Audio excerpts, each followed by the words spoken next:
ಈ ಹಾರ್ಮೋಸ್ ಜಲಸಂಧಿಯನ್ನ ಇದು ಒಂದು ಎಕನಾಮಿಕ್ ವೆಪನ್ ಆಗಿ ಯೂಸ್ ಮಾಡ್ತಾ ಇದೆ ಇರಾನ್. ಈಗ ಅದು ದೊಡ್ಡ ಅಸ್ತ್ರವಾಗಿ ಪರಿಣಮಿಸಿದೆ. ಅದಕ್ಕೆ ಪಾಸಿಟಿವ್ ಆಗಿ ಅದನ್ನ ಹೆಂಗ್ ಬಳಸ್ಕೋಬಹುದೋ ಬಳಸ್ಕೊಳ್ತಾ ಇದೆ.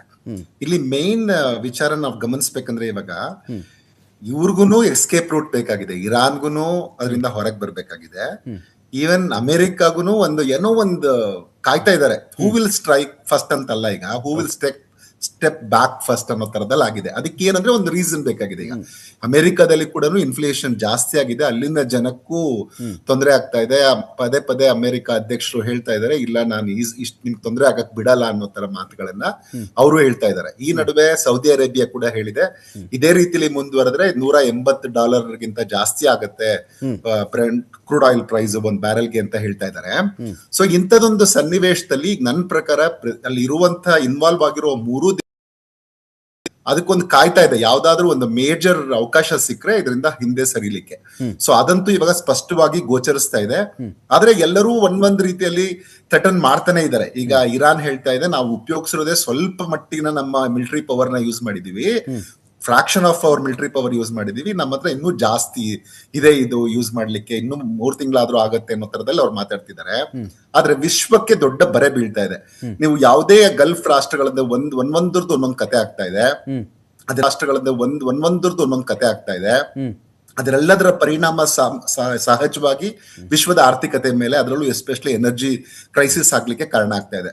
ಈಗ ನೀವು ಕತಾರಲ್ಲಿ ನೋಡಿದ್ರೆ, ಕತಾರಲ್ಲಿ ಅದು ಅವ್ರು ಬಂಬಾರ್ಡ್ ಮಾಡಿದ್ಮೇಲೆ ಏನಾಗಿದೆ, 17% LNG ಎಕ್ಸ್ಪೋರ್ಟ್ ವೈಪ್ಔಟ್ ಆಗಿದೆ ಅಂತ ಕತಾರ್ ಇವತ್ತು ಪತ್ರಿಕಾ ಹೇಳಿಕೆ ಬಿಡುಗಡೆ ಮಾಡಿದೆ. ಅಂದ್ರೆ ಹೆಚ್ಚು ಕಮ್ಮಿ $20 ಬಿಲಿಯನ್ ಅಷ್ಟು ಆರ್ಥಿಕವಾಗಿ ನನಗೆ ನಷ್ಟ ಆಗ್ತಾ ಇದೆ. ಇದರಿಂದ ಇದನ್ನ ತುಂಬಿಕೊಳ್ಳಿಕ್ಕೆ ನನಗೆ ಇದು ಯುದ್ಧ ಮುಗಿದ ನಂತರ 3 ರಿಂದ 5 ವರ್ಷ ಬೇಕಾಗತ್ತೆ ಅನ್ನುವಂತ ಮಾತನ್ನ ಕೂಡ ಅವ್ರು ಹೇಳ್ತಾ ಇದ್ದಾರೆ.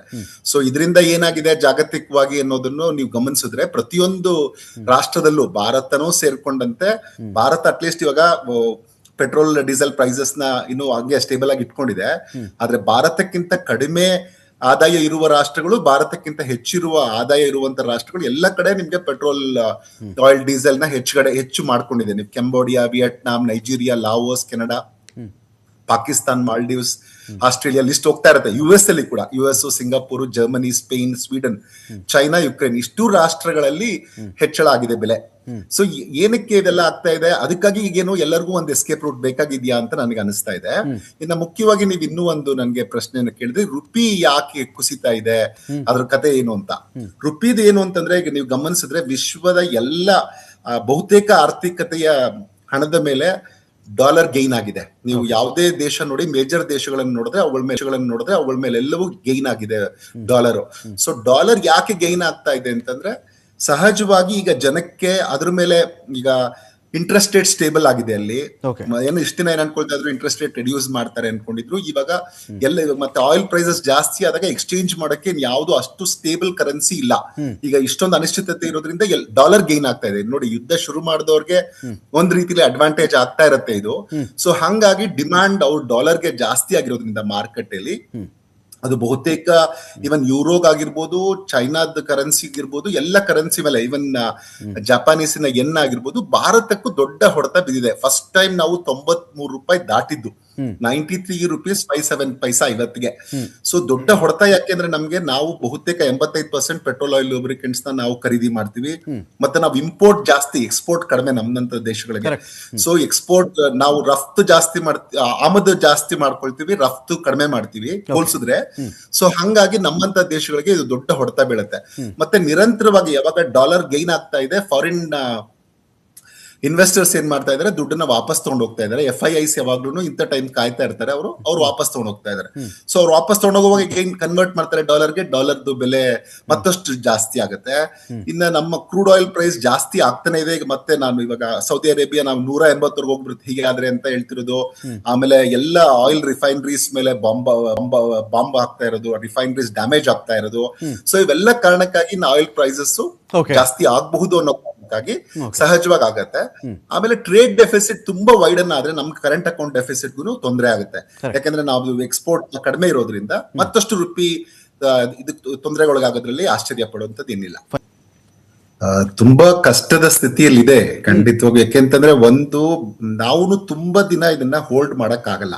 ಅದಕ್ಕೆ ಇವನ್ ಟ್ರಂಪ್ ಕೂಡ ಯಾಕೆ ಹೇಳ್ತಿದ್ದಾರೆ, ಇವಾಗ ನಮ್ಗೆ ಗೊತ್ತೇ ಇರ್ಲಿಲ್ಲ ಅವರು ಹಾಕ್ಬಿಟ್ಟಿದ್ದಾರೆ ಇಸ್ರೇಲ್ ಅವರು ಇರಾನಿನ ಆಯಿಲ್ ರಿಫೈನರಿ ಮೇಲೆ ಅಂತ ಯಾಕೆ ಮಾತಾಡ್ತಿದ್ದಾರೆ ಅಂತಂದ್ರೆ, ಅಮೆರಿಕಾದಲ್ಲಿ ಪೆಟ್ರೋಲ್ ಡೀಸೆಲ್ ಪ್ರೈಸ್ ಕೂಡ ಜಾಸ್ತಿ ಆಗಿದೆ.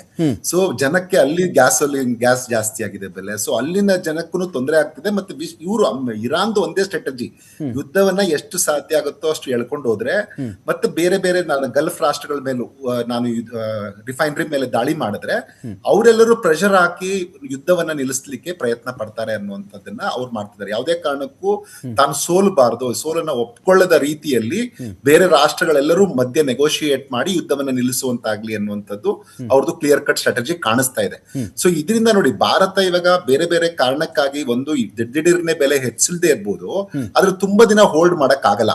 ಈಗಾಗಲೇ ಬಹುಶಃ ಹೆಚ್ಚಾಗಿದ್ರೆ ಮಾರ್ಕೆಟ್ ಪ್ರೈಸಸ್ ಲೆಕ್ಕದಲ್ಲೇ ಹೆಚ್ಚಾಗಿದ್ರೆ 10-15 ರೂಪಾಯಿವರೆಗೂ ಈಗಾಗಲೇ ಹೆಚ್ಚಾಗಿರ್ಬೇಕಾಗಿತ್ತು ನಮ್ದು ಪೆಟ್ರೋಲ್ ಡೀಸೆಲ್ ಪ್ರೈಸಸ್. ಈಗ ಬೇರೆ ರಾಷ್ಟ್ರಗಳು ಹೆಚ್ಚು ಮಾಡಿದ್ರು ಇವತ್ತು ನಿಮ್ಗೆ ಒಂದ್ ಸರ್ಕ್ಯುಲರ್ ಕಾಣಿಸ್ತಾ ಇದೆ ಏನಂತಂದ್ರೆ, ಈಗ ಪ್ರೀಮಿಯಂ ಪೆಟ್ರೋಲ್ ಮೇಲೆ ಭಾರತದಲ್ಲಿ 2.35 ಹೆಚ್ಚು ಮಾಡಿದ್ದಾರೆ ಇವತ್ತಿಂದ. ಸೊ ಹಂಗಾಗಿ ಇದು ಕ್ರಮೇಣ ಇವನ್ ಎಲ್ಲದ್ರ ಮೇಲೂ ಹೆಚ್ಚಾಗ್ಲಿಕ್ಕೆ ಎಲ್ಲ ಸಾಧ್ಯತೆ ಇದೆ.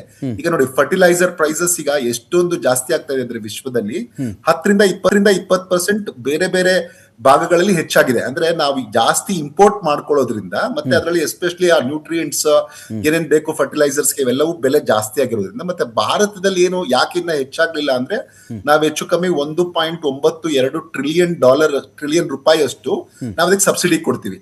ಸೊ ಈ ಸಬ್ಸಿಡಿಯನ್ನು ಎಷ್ಟು ದಿನ ಇಷ್ಟಕ್ಕೆ ಹೋಲ್ಡ್ ಮಾಡಕ್ಕಾಗಲ್ಲ. ಈಗ 9.92 ಟ್ರಿಲಿಯನ್ ರೂಪಾಯಿ ನಾವು ಸಬ್ಸಿಡಿ ಕೊಟ್ರೆ ಈಗ ಜಾಸ್ತಿ ಆಗತ್ತೆ. ಈಗ 10-20% ಜಾಸ್ತಿ ಆದ್ರೆ ನೀವು ಇದಕ್ಕೆ ಕ್ಯಾಲ್ಕುಲೇಟ್ ಮಾಡಿ 10-20% ಇದು ಜಾಸ್ತಿ ಆಗತ್ತೆ ಸಬ್ಸಿಡಿ. ಒಂದ್ ಕಡೆ ಪೆಟ್ರೋಲ್ ಆಯಿಲ್ ಡೀಸೆಲ್ ಹೆಚ್ಚಾಗ್ತಾ ಇದೆ, ಆದ್ರೆ ಭಾರತ ಇನ್ನೋದನ್ನ ವರ್ಗಾಯಿಸ್ತಾ ಇಲ್ಲ. ಸೊ ಹಿಂಗಾಗಿ ಜಾಸ್ತಿ ಕರೆಂಟ್ ಅಕೌಂಟ್ ಡೆಫಿಸಿಟ್ ಆಗುತ್ತೆ. ಅವಾಗ ಖಂಡಿತ ಸರ್ಕಾರ ಇದನ್ನ ಸ್ಲೈಟ್ ಆಗಾದ್ರೂ ವರ್ಗಾಯಿಸ್ಲೇಬೇಕಾಗತ್ತೆ. ಸೊ ಒಂದು ವರ್ಗಾವಣೆ ಮಾಡಿದ್ರೆ ಅವಾಗ ಖಂಡಿತವಾಗೂ ಇನ್ನು ಬೇರೆ ಬೇರೆ ಸೆಕ್ಟರ್ಸ್ ಎಲ್ಲದಕ್ಕೂ, ಯಾಕಂದ್ರೆ ಒಂದ್ಸರಿ ಪೆಟ್ರೋಲ್ ಆಯಿಲ್ ಡೀಸೆಲ್ ಬೆಲೆ ಜಾಸ್ತಿ ಆಗ್ತಾ ಇದ್ರೆ ಈಗಾಗಲೇ ನಮ್ಗೆ ಗ್ಯಾಸಿನ ಹೊಡೆತ ಆಗ್ತಾ ಇದೆ. ಸೊ ಅಂತ ಸಂದರ್ಭದಲ್ಲಿ ಮಿಕ್ಕಿದ ಎಲ್ಲದಕ್ಕೂ ಇದು ಒಂದು ಸ್ಪೈರಲ್ ಆಗಿ ಹಣದುಬ್ಬರ ಜಾಸ್ತಿ ಆಗ್ತಾ ಹೋಗುತ್ತೆ. ಸೊ ಇಂಥದೊಂದು ಕಾರಣಕ್ಕಾಗಿ ಸರ್ಕಾರ ಏನ್ ಮಾಡ್ತಾ ಇದೆ, ರಷ್ಯಾ, ಬೆಲಾರಸ್ ಮತ್ತೆ ಮೊರಾಕೋ ಜೊತೆ ಒಂದು ಮಾತುಕತೆ ಮಾಡ್ತಾ ಇದೆ. ಇದನ್ನ ಹೆಚ್ಚು ಮಾಡಿ ಅವ್ರಿಂದ ತರಿಸ್ಕೊಳ್ಳುವಂತ ಒಂದು ಪ್ರಯತ್ನ, ಆ ಕಡೆಯಿಂದ ಒಂದು ಸಪ್ಲೈ ತಗೊಳ್ಳೋ ಫರ್ಟಿಲೈಸರ್ಸ್ ನ ತಗೋಬೇಕು, ಈ ತರದೆಲ್ಲ ಒಂದು ಪ್ರಯತ್ನ ಮಾಡ್ತಾ ಇದೆ. ಇದ್ರ ಮಧ್ಯೆ ಒಂದು ಕ್ವಶನ್ ಕೇಳ್ಬಿಡ್ತೀನಿ ಕೇಶವ್ ಸರ್, ಈಗಲೂ ಅಮೆರಿಕ ಈ ಯುದ್ಧದ ನಡುವೆ ಕೂಡ ನಾನು ನಿಮ್ಗೆ ಅಷ್ಟು ಟ್ಯಾಕ್ಸ್ ಹಾಕ್ಬಿಡ್ತೀನಿ, ಅವ್ರ ಹತ್ರ ತಗೋಬೇಡ, ಇವ್ರ ಹತ್ರ ತಗೋಬೇಡ, ಇದು ಹೇಳೋ ಪೊಸಿಷನ್ ಎಲ್ಲಾದ್ರೂ ಅಮೆರಿಕ ಇದೆಯಾ ಇವತ್ತಿಗೆ ಅಂತ? ಖಂಡಿತ ಇಲ್ಲ. ಈವನ್ ಇರಾನ್ ಮೇಲೆ ರಿಲ್ಯಾಕ್ಸ್ ಮಾಡುವ ತರದಲ್ಲಿ ಮಾತಾಡ್ತಿದಾರೆ ಅವರು. ಇರಾನ್ ಮೇಲೆ ರಿಸ್ಟ್ರಿಕ್ಷನ್ಸ್ ರಿಲ್ಯಾಕ್ಸ್ ಮಾಡ್ತೀನಿ ಅನ್ನೋ ತರದಲ್ಲಿ ಇರಾನ್ ಮೇಲೆ ರಿಸ್ಟ್ರಿಕ್ಷನ್ಸ್ ರಿಲ್ಯಾಕ್ಸ್ ಮಾಡ್ತೀನಿ ಅನ್ನೋ ತರದಲ್ಲಿ ಮಾತಾಡ್ತಿದಾರೆ. ಯಾಕಂದ್ರೆ ಅವ್ರಿಗೂ ಅದನ್ನ ತಡ್ಕೊಳ್ಳೋ ಶಕ್ತಿ ಇವತ್ತಿಲ್ಲ.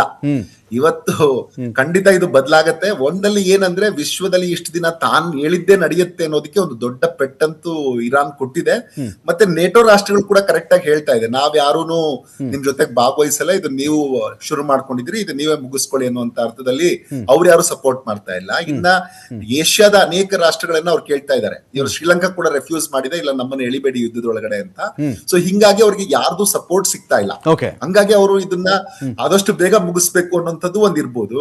ಇನ್ನ ಬಂಗಾರದ ಬೆಲೆ ಮಾತಾಡ್ತಾ ಇದ್ವಿ ಆವಾಗ್ಲೇ. ಬಂಗಾರದ ಬೆಲೆ ಯಾಕೆ ಸ್ಟೇಬಲ್ ಆಗ್ತಿದೆ ಅಂತಂದ್ರೆ, ಒಂದು ಎಲ್ಲರೂ ವೇಟ್ ಅಂಡ್ ವಾಚ್, ನಾವು ಕಾಯ್ದು ನೋಡುವ ನೀತಿಯನ್ನ ಅನುಸರಿಸ್ತಾ ಇದಾರೆ.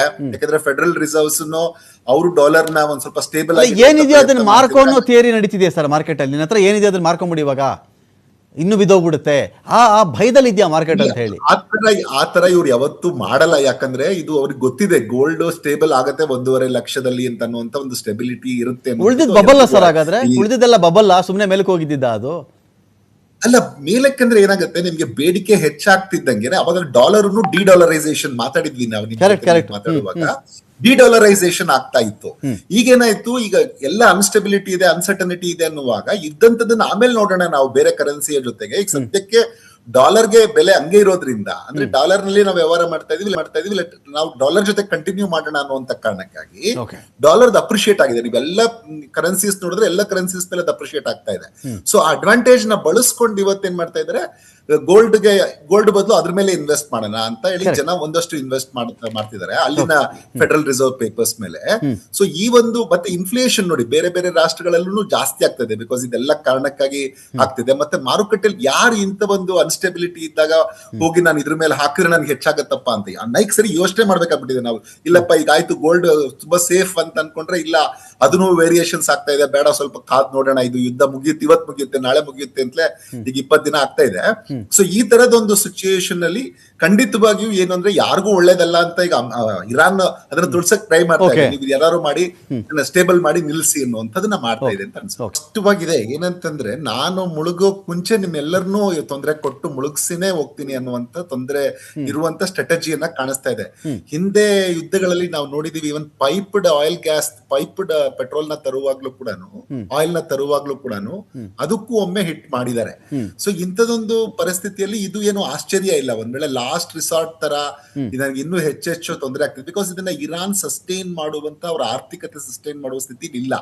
ಆದ್ರೆ ಅವ್ರೇನ್ ಮಾಡ್ತಿದ್ದಾರೆ ಅಂದ್ರೆ ನಾನ್ ಡ್ಯಾಮೇಜ್ ಎಷ್ಟಾಗ್ತಿದ್ನೋ ಅದ್ರ ಡಬಲ್ ಡ್ಯಾಮೇಜ್ ನಾನು ಮಿಕ್ಕಿದ ಗಲ್ಫ್ ರಾಷ್ಟ್ರಗಳಿಗೆ ಮಾಡ್ತೀನಿ, ಇಸ್ರೇಲ್ಗೆ ಮಾಡ್ತೀನಿ. ಆಗ ಖಂಡಿತ ಇವರೆಲ್ಲರೂ ಪ್ರೊಲಾಂಗ್ ಆದಷ್ಟು ಎಲ್ರಿಗೂ ಗೊತ್ತಿದೆ ಅಮೆರಿಕ ಸಸ್ಟೈನ್ ಮಾಡಲ್ಲ. ತುಂಬಾ ಅವ್ರು ಯಾವುದೇ ಕಾಲಘಟ್ಟದಲ್ಲಿ ತುಂಬಾ ಸುದೀರ್ಘ ಯುದ್ಧಗಳನ್ನ ಮಾಡಿದ್ರೆ ಅವ್ರು ಯಾವತ್ತೂ ಗೆಲ್ಲಲ್ಲ.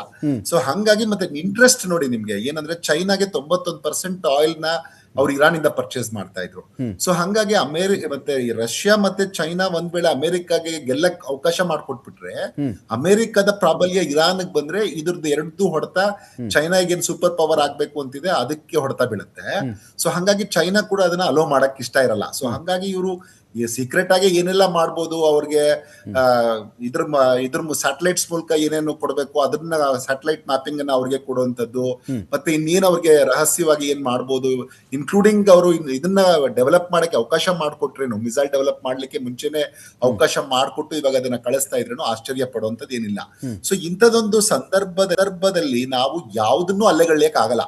ಬಟ್ ನನಗೇನ್ ಅನ್ಸುತ್ತೆ ಅಂದ್ರೆ ಇದನ್ನ ತುಂಬಾ ದಿನ ಮುಂದುವರಿಯಲ್ಲ ಅಂತ ಅನ್ಸುತ್ತೆ. ಯಾಕಂದ್ರೆ ಈಗ ಪ್ರತಿಯೊಂದನ್ನು ಒಂದ್ ಸ್ಟೇಜ್ ಬಂದ್ಬಿಟ್ಟಿದೆ, ಇಡೀ ವಿಶ್ವ ಹೇಳ್ತಾ ಇದೆ ಇಲ್ಲ ಇದನ್ನ ಸ್ಟಾಪ್ ಮಾಡ್ಬೇಕು ಅಂತ. ಅವ್ರಿಗೇನಂದ್ರೆ ಬಂದು ಇಲ್ಲಿ ಯಾರಾದ್ರೂ ಇದನ್ನ ನಿಲ್ಲಿಸಿದ್ರೆ ಸಾಕಾಗಿದೆ ಅನ್ನುವಂತ ಸ್ಥಿತಿಯಲ್ಲಿ 3 ರಾಷ್ಟ್ರಗಳಿದೆ. ಆದ್ರೆ ಎಲ್ರಿಗೂ ಫೇಸ್ ಸೇವಿಂಗ್ ಗೆ ಏನು ಸಿಗುತ್ತೆ ಅನ್ನುವಂಥದ್ದನ್ನ ಕಾಯ್ತಾ ಇದ್ದಾರೆ. ಬಿಕಾಸ್ ಎಲ್ಲ ರಾಷ್ಟ್ರಗಳು ಎಲ್ಲರ ಜೇಬಲ್ಲೂ ಬಿಳಿ ಬಾವುಟ ಇದೆ, ಅವನೇ ಮೊದಲಾರಿಸ್ಲಿ ಅಂತ ಕಾಯ್ತಾ ಇದಾರ ಅಂತ. ಅದೇ ಆಗಿರೋದು. ಯಾಕಂದ್ರೆ ನಾನು ಸೋತೆ ಅಂತ ಒಪ್ಕೋಬಾರ್ದು, ಎಲ್ಲರೂ ವಿಜಯವನ್ನೇ ಎಕ್ಸ್ಪೆಕ್ಟ್ ಮಾಡೋದು. ಆದ್ರೆ ಇವಾಗಿನ ಸ್ಥಿತಿ ಏನಿದೆ ಅಂತಂದ್ರೆ ಇಲ್ಲಿ ಯಾರು ವಿನ್ನರ್ಸ್ ಇಲ್ಲ, ಎಲ್ಲರೂ ಲೂಸರ್ಸ್ ಆಗಿದ್ದಾರೆ. ಇಡೀ ವಿಶ್ವ ಲೂಸಿಂಗ್ ಆಗೋ ಸ್ಥಿತಿಯಲ್ಲಿ ಇದೆ. ಸೊ ಅಂತ ಸಂದರ್ಭದಲ್ಲಿ ಈಗ ಬಹುಶಃ ಎಲ್ಲ ರಾಷ್ಟ್ರಗಳು ಲೀಡ್ ಮಾಡಿದ್ರೆ ಸಾಕು, ಯುನೈಟೆಡ್ ನೇಷನ್ಸ್ ಲೀಡ್ ಮಾಡಿದ್ರು ಸಾಕು ಅನ್ನುವಂತ ಸ್ಥಿತಿಯಲ್ಲಿ US ಇದೆ. ಬಹುಶಃ ಬ್ಯಾಕ್ ಚಾನೆಲ್ಸ್ ಅಲ್ಲಿ ಆ ಪ್ರಯತ್ನನೂ ಅದು ಪಡ್ತಾ ಇದ್ರೆ ಆಶ್ಚರ್ಯ ಅಲ್ಲ. ಯಾಕಂದ್ರೆ ಅಮೆರಿಕಾದಲ್ಲಿ ಕೂಡ ಅವ್ರದ್ದು ಪಾಪ್ಯುಲಾರಿಟಿ ರೇಟಿಂಗ್ಸ್ ಬಿದ್ದಿದೆ. ಮತ್ತೆ ಅಮೆರಿಕ ಜನ ಕೂಡ ಕ್ವಶನ್ ಮಾಡ್ತಾ ಇದ್ದಾರೆ ನಮ್ಗೆ ಏನಕ್ಕೆ ಅಗತ್ಯ ಇತ್ತು ಅಂತ. ಈಗ ಸೋಸ್ಟ್ ಬೆಸೆಂಟ್ ಅವರು ಏನು ರಾಜೀನಾಮೆ ಕೊಟ್ಟಾಗ ಹೇಳಂತ ರೀಸನ್ ನೋಡಿದ್ರೆ ನಮ್ದೇನು ಇರ್ಲಿಲ್ಲ, ಇವ್ರು ಇಸ್ರೇಲೇ ಇದನ್ನ ಬಲವಂತ ಮಾಡಿ ನಮ್ಗೆ ಇದು ಮಾಡಿ ತುಂಬಿದ್ರು ಅನ್ನೋದು. ಅಂದ್ರೆ ಇವೆಲ್ಲವೂ ಒಂದು ಎಸ್ಕೇಪ್ ರೂಟಿನ ಸ್ಟ್ರಾಟಜಿಯ ಭಾಗವಾಗಿ ನಡೀತಿದ್ಯಾ ಅನ್ನುವಂಥದ್ದು ಕೂಡ ಗೊತ್ತಿಲ್ಲ ನಮ್ಗೆ. ಸೊ ಈ ತರದಲ್ಲಿ ಪ್ರತಿಯೊಂದು ಮಾಡ್ಕೊಂಡು ಒಂದ್ ಹಂತಕ್ಕೆ ತಂದು ನಿಲ್ಲಿಸ್ತಾರೆ. ಹಂಗಾಗಿ ತುಂಬಾ ಆ ಮಟ್ಟಕ್ಕೆ ಗಾಬರಿ ಆಗೋಂಥದ್ದು ಬೇಡ ಅಂತ ನನಗನ್ಸುತ್ತೆ.